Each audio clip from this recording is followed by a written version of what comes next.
मकर संक्रांतीचा सण हा स्त्रियांसाठी खूपच खास आहे, कारण प्रत्येक स्त्रीला छान असं तयार व्हायला, नटायला खूप आवडतं। त्यामुळे हा संक्रांतीचा सण स्त्रियांसाठी खूपच मोठा दिवस आहे। कारण मकर संक्रांतीच्या दिवशी अनेक सौभाग्यवती स्त्रिया छान छान अशा काठापदराच्या साड्या घालतात, छान छान दागिने घालतात, बांगड्या घालतात, एकमेकींना वाण देतात, भेटवस्तू देतात, हळदी कुंकाचा कार्यक्रम करतात। त्यामुळे महिलांना हा सण खूप आवडतो। संक्रांत जवळ आली की सर्व महिलांची चर्चा असते की यंदा संक्रांत कशावर आली आहे, कोणत्या रंगावर आली आहे, तर आपण कोणत्या रंगाची साडी नेसावी, कोणत्या रंगाच्या बांगड्या घालाव्या, असे प्रश्न अनेक स्त्रियांना पडतात। त्यामुळे आजच्या व्हिडिओमध्ये मी तुम्हाला मकर संक्रांतीच्या दिवशी सौभाग्यवती स्त्रियांनी कोणत्या रंगाची साडी नेसावी, त्याबरोबरच कोणत्या रंगाची साडी चुकूनही नेसू नये, या वर्षी संक्रांतीसाठी कोणते शुभ रंग आहेत, या दिवशी अनेक स्त्रिया बांगड्या भरतात, तर बांगड्या भरताना कोणत्या रंगाच्या बांगड्या अजिबात घालायच्या नाहीत आणि कोणत्या प्रकारच्या बांगड्या घालाव्या, अशी बरीच माहिती मी तुम्हाला आजच्या व्हिडिओमध्ये देणार आहे।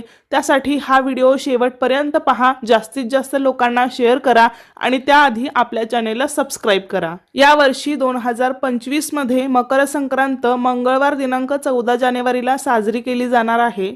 पौष महिन्यात जेव्हा सूर्य मकर राशीत प्रवेश करतो तेव्हा संक्रांतीचा सण साजरा केला जातो।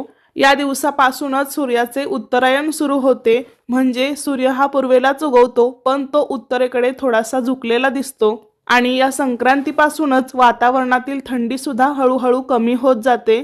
त्याबरोबरच मकर संक्रांतीच्या आधी दिवस लहान होता आणि रात्र मोठी होती, पण मकर संक्रांतीपासूनच दिवस हा तिळातिळाने मोठा होत जातो आणि रात्र ही लहान होत जाते। तसेच मकर संक्रांतीला स्नान, दान, धर्म, देवांचे दर्शन, तप यांना विशेष महत्त्व असते। असं म्हणतात की या दिवशी जर पवित्र नद्यांमध्ये स्नान केलं तर आपल्याला विशेष पुण्य मिळते आणि दानधर्म केल्याने सुद्धा सर्व प्रकारच्या मनोकामनाही पूर्ण होतात, आपल्याला खूप पुण्य मिळते आणि सूर्यदेवाचा आशीर्वादही प्राप्त होतो। आणि विशेष म्हणजे मकर संक्रांतीचा सण नात्यातील गोडवा वाढवण्यासाठी खूपच महत्त्वाचा मानला जातो, कारण या दिवशी सर्वजण एकमेकांना तिळगुळ देऊन आनंद व्यक्त करतात। तर अशा प्रकारे या संक्रांतीच्या सणाचं खूपच महत्त्व आहे, पण त्याबरोबरच स्त्रियांसाठी तर हा सण अतिशय महत्त्वाचा मानला जातो, कारण या दिवशी हळदी कुंकाला विशेष महत्त्व असते। त्यामुळे हा एक सौभाग्यकारक सण म्हणला तरीही चालेल आणि त्याच स्त्रियांना प्रश्न पडलेला असतो की या दिवशी आपण कोणत्या रंगाची साडी नेसावी आणि कोणत्या रंगाची साडी नेसू नये, कारण आपल्या हिंदू धर्मात प्रत्येक रंगाचं स्वतःचं असं एक वेगळं आणि अनन्यसाधारण महत्त्व आहे। कारण प्रत्येक रंग आपल्याला एक वेगळी ऊर्जा प्रदान करतो। काही रंग सकारात्मक, शुभदायी लहरी प्रदान करतात, तर काही रंग अशुभ मानले जातात, नकारात्मकतेचं प्रतीक मानलं जातात। पण आपल्या हिंदू धर्मात असेही काही 4-5 रंग आहेत की ते खूप शुभ मानले गेले आहेत। प्रत्येक शुभ कार्यासाठी किंवा देवकार्यासाठी हे रंग वापरले जातात आणि त्यामध्ये पहिला रंग आहे तो म्हणजे हिरवा, ग्रीन कलर। हिरवा रंग हा सौभाग्याचं प्रतीक मानला जातो, कारण नवरी ही लग्नामध्ये बघा हिरव्या रंगाचा चुडा भरते किंवा महिला लग्न झाल्यानंतर सुद्धा हिरव्या रंगाच्या बांगड्या आपल्या हातामध्ये घालतात। कारण महिलांनी जर दररोज काचेच्या हिरव्या बांगड्या जर आपल्या हातामध्ये घातल्या तर त्यामुळे त्यांच्या पतीचं आयुष्य वाढतं, असं हिंदू धर्मशास्त्र सांगतं। त्यामुळे हिरव्या रंगाचं वेगळंच असं महत्त्व आहे। त्याबरोबरच हिरवा रंग हा निसर्गाशी संबंधित असल्यामुळे एक वेगळीच ऊर्जा तुम्हाला मिळते। शास्त्रामध्ये सुद्धा हिरव्या रंगाला खूप महत्त्व आहे, कारण तणावाच्या प्रसंगी हिरव्यागार झाडाकडे किंवा हिरव्यागार गवताकडे काही वेळ मनसोक्त पाहण्याने मन शांत होते। हिरवा रंग हा एकांताचा निदर्शक आहे। सर्वसामान्यपणे हिरवा रंग आवडणारी माणसं निसर्गप्रेमी आणि स्वप्नाळू असतात। त्याबरोबरच बघा देवीची ओटी भरताना सुद्धा आपण हिरव्या रंगाचा ब्लाऊज पीस किंवा हिरव्याच रंगाची साडी घेतो, त्यावरूनच हिरवा रंग हा देवीलाही किती प्रिय आहे हे आपल्याला समजतं। त्यामुळे शक्य झालं तर किंवा तुमच्याकडे असेल तर संक्रांतीला तुम्ही हिरव्या रंगाची साडी नक्कीच नेसू शकता आणि नसेल तर आपल्या हिंदू धर्मशास्त्रात लाल रंग हा सुद्धा खूप शुभ मानला जातो। आपण रोजची देवपूजा करताना किंवा कोणतीही पूजा मांडताना शक्यतो पाटावरती लाल रंगाचं वस्त्र टाकतो, कारण लाल रंग हा सर्व देवांना त्याबरोबरच माता लक्ष्मीला सुद्धा अत्यंत प्रिय आहे। त्याबरोबरच आपल्या सौभाग्यामधील एक सर्वात महत्त्वाची गोष्ट म्हणजे कुंकू, हे सुद्धा लाल रंगाचं असतं, कारण सौभाग्यातील सगळ्यात महत्त्वाची गोष्ट म्हणजे हळदी कुंकू। त्यामधील कुंकवाचा रंग हा लाल असतो. लाल रंग हा उत्साह, सौभाग्य, उमंग, धैर्य आणि नवीन जीवनाचे प्रतीक मानला जातो. लाल रंग हा सर्वात आकर्षक मानला जातो. लाल रंग हा तेजाचे प्रतीक आहे, त्याबरोबरच तो शारीरिक ऊर्जेशी जोडला गेलेला आहे. असा हा सर्वांना आकर्षित करणारा रंग अनेकांना प्रिय आहे. तर अशा प्रकारे या लाल रंगाचं महत्त्व पाहता येत्या संक्रांतीला तुम्ही सुद्धा लाल रंगाची साडी नक्कीच नेसू शकता. त्याबरोबरच तुम्ही केशरी रंगाची साडी पण नेसू शकता, कारण केशरी रंग हा सूर्योदय आणि सूर्यास्ताचा रंग आहे. रामभक्त हनुमानाला देखील लाल शेंदुरी रंग प्रिय आहे. त्याबरोबरच केशरी रंग त्याग, ज्ञान, शुद्धता आणि सेवेचं प्रतीक आहे. छत्रपती शिवाजी महाराजांच्या सेनेचा ध्वज, रामकृष्ण आणि अर्जुन यांच्या रथांचे ध्वज केशरी रंगाचे होते, कारण केशरी रंग शौर्य, बलिदान आणि वीरता यांचे प्रतीक आहे. तसेच केशरी रंग हा दैवी शक्तीचे प्रतिनिधित्व करतो. या रंगातून सकारात्मक ऊर्जा प्रवाहित होत असते. त्यामुळे केशरी रंगाची साडी घातली तर तुम्हाला एक नवीन प्रकारची ऊर्जा मिळेल. त्यामुळे तुम्ही या संक्रांतीच्या सणाला केशरी रंगाची साडी पण नेसू शकता. त्यानंतर सर्व स्त्री वर्गाच्या आवडीचा रंग म्हणजे गुलाबी. शक्यतो प्रत्येकीला गुलाबी रंग हा आवडतोच. गुलाबी रंग हा प्रेमाचा रंग आहे. तसेच हा रंग आनंदाचं प्रतीक सुद्धा मानला जातो. गुलाबी रंग हा नेहमीच स्त्रियांना आकर्षित करतो. स्त्रीचं वय किती काहीही असो तरी त्यांना गुलाबी रंग हा आवडतोच. गुलाबी रंगाचे कपडे परिधान केल्यामुळे आपलं मन देखील खूप प्रसन्न होतं. आपल्याला एक वेगळीच एनर्जी मिळत असते आणि गुलाबी रंगामुळे सुख, समाधान येतं आणि आपलं मन सुद्धा शांत राहतं. असा हा सर्वांच्या आवडीचा गुलाबी रंगाचं महत्त्व अनन्यसाधारण आहे. त्यामुळे संक्रांतीला तुम्ही गुलाबी रंगाची साडी सुद्धा नक्कीच नेसू शकता. त्यानंतर मकर संक्रांत हा असा एकमेव सण आहे की या दिवशी काळ्या रंगाची साडी आवर्जून घातली जाते. कारण जेव्हा संक्रांत असते त्या दिवशी वातावरणामध्ये थंडीचं प्रमाण खूप जास्त असतं आणि काळा रंग हा बाहेरील उष्णता शोषून घेतो आणि आपले शरीर उबदार ठेवतो. त्यामुळे आपलं थंडीपासून संरक्षण होतं. त्यामुळे विशेष करून थंडीच्या दिवसांमध्ये संक्रांतीच्या सणाला काळ्या रंगाचे कपडे आवर्जून घातले जातात.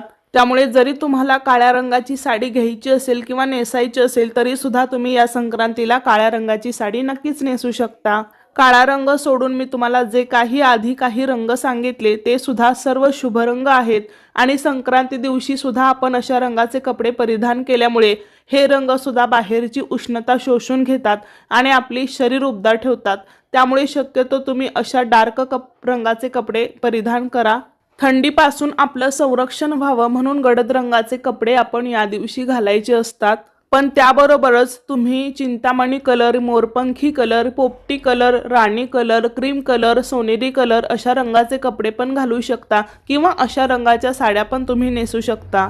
पण मग तुम्हाला प्रश्न पडला असेल की या दिवशी कोणत्या रंगाची साडी नेसायची नाही, यंदा संक्रांत कशावर आहे, कोणत्या रंगावर आहे? कारण आपल्या हिंदू परंपरेनुसार संक्रांती देवीने ज्या रंगाचं वस्त्र परिधान केलेलं असतं तो रंग आपल्याला वर्ज्य करायचा असतो. दरवर्षी संक्रांती देवी ही वेगवेगळ्या रंगाचे वस्त्र परिधान करत असते आणि त्या रंगाचे कपडे आपण घालायचे नसतात. आणि ही पद्धत ना अगदी पूर्वीपासून चालत आलेली आहे. म्हणजे संक्रांत जवळ आली की महिलांची चर्चा असते की यंदा संक्रांत कशावर आली आहे.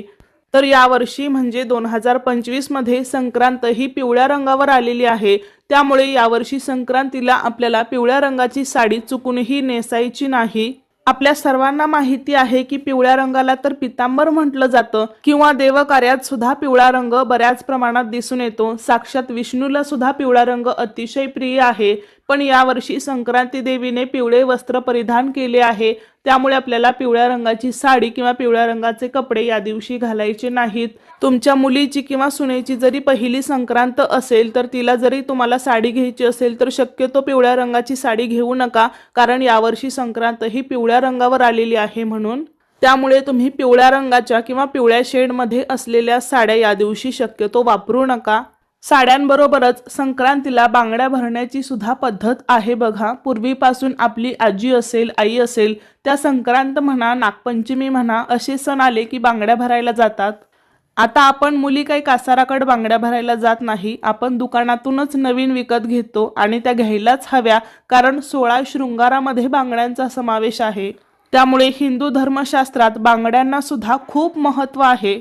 आणि संक्रांतीसारखा सण म्हणलं की स्त्रिया छान छान काठापदराच्या साड्या घालून ओवसायला जातात, हळदी कुंकू करतात, तिळगुळ वाटतात. त्यामुळे आपल्या हातात दोन दोन का होईना काचेच्या ह्या बांगड्या असाव्यातच.